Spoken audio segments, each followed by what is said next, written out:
we're at a crisis right now in public health in terms of the sustainability of our antibiotics. I spent my summers working on a cattle ranch in Central Texas, and so I think that planted a seed in my head. And then when I learned about how antibiotics were being used and abused in food animal production, it really made me upset. And I decided that this was something that I could have an impact on.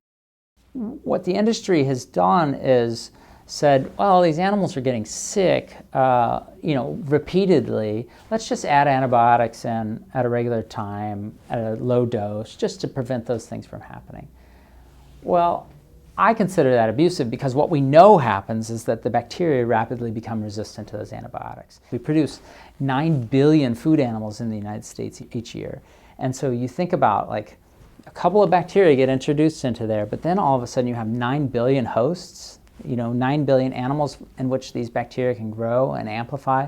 And then you chop up those animals and you make meat and you distribute them to grocery stores. And that's this really great system for disseminating dangerous bacteria. The legislators have been just handling these big producers with kid gloves, and they just sort of just letting them do what they want. But the consumers are not. The place where it's changing fast is the marketplace. And so what we see is that people are becoming informed about this issue.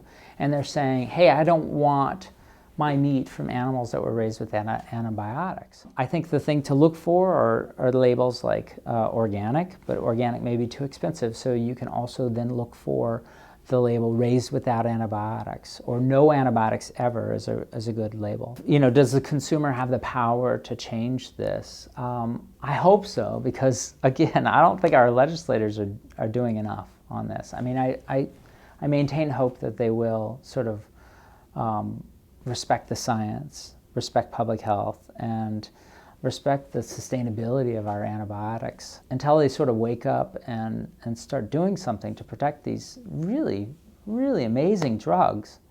I think the consumers have to change this, have to drive the marketplace.